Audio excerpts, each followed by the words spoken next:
Selamat pagi dan selamat datang pada acara peresmian pembukaan perdagangan Bursa Efek Indonesia tahun 2022, Senin 3 Januari 2022. Pasar modal sebagai agenda kita hari ini, Bapak Presiden, ini di luar dugaan, ini jauh ekspektasi kita semula. Indeks kita sudah 6.581,48. Ini adalah kalau kita invest rate-nya sudah 10,08%. Ya.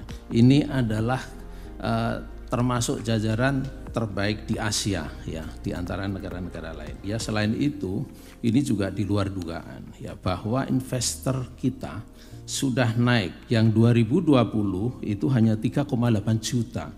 Ini sekarang sudah 7,5 juta di 2021. Ini menunjukkan bahwa banyak investor-investor, terutama investor retail, ya.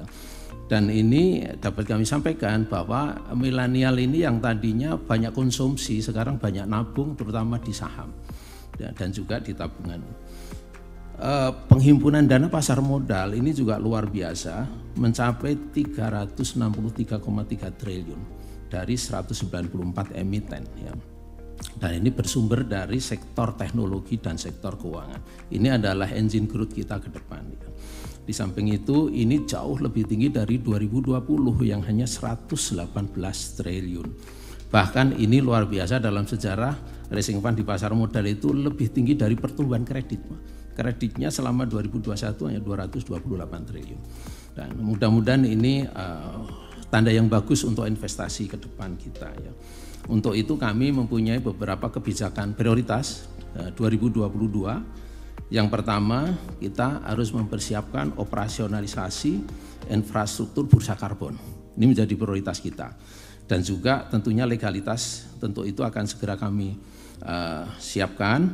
Dan juga kami akan mengembangkan yang kita sebut indeks ESG Leaders Index, yang juga indeks Rike Hati. Terus akan kami kembangkan.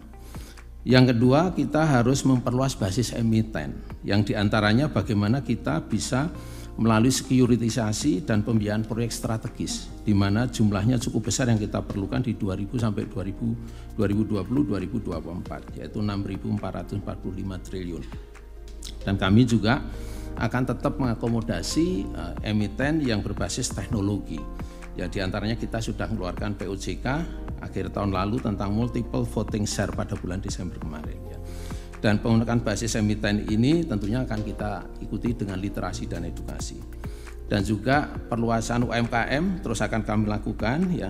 Dan keempat, derivatif pasar akan kita kembangkan, ya. Dan juga kita akan menyelesaikan yang kita sebut counterparty clearing, ya, di tahun 2022 ini. Dan kebijakan tersebut tidak akan efektif apabila tidak ada sinergi pemangku kepentingan, sehingga kami mengundang untuk kita bersama-sama mendukung.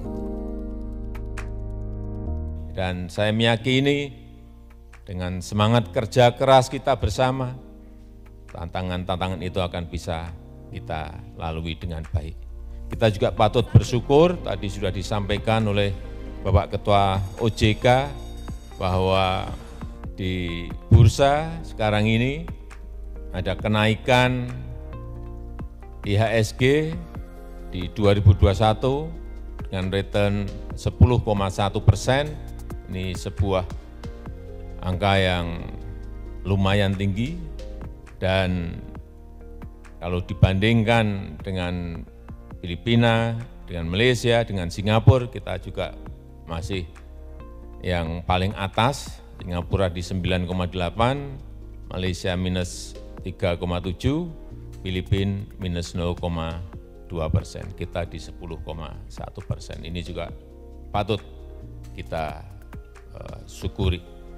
Dan jumlah orang yang masuk ke bursa, investor pasar modal, ini juga naik sangat tinggi sekali. Di 2017 tadi disampaikan oleh Pak Ketua OJK 1,1 juta, hari ini mencapai 7,4 juta.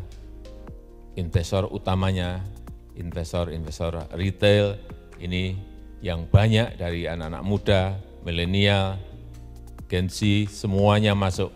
Dan kita harapkan ini akan terus membesar dan akan memberikan dorongan kepada pertumbuhan ekonomi negara kita.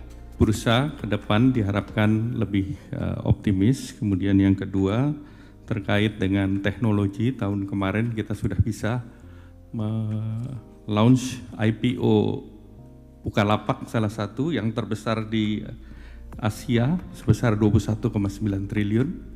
Ini perlu dilanjutkan. Dan yang kedua mungkin terkait dengan kegiatan pemulihan ekonomi nasional kita lanjutkan. Yang ketiga terkait dengan presidensi G20. Dan keempat berlakunya RCEP, perdagangan terbesar di regional terbesar, dan diharapkan ini memberikan dukungan kepada pasar modal.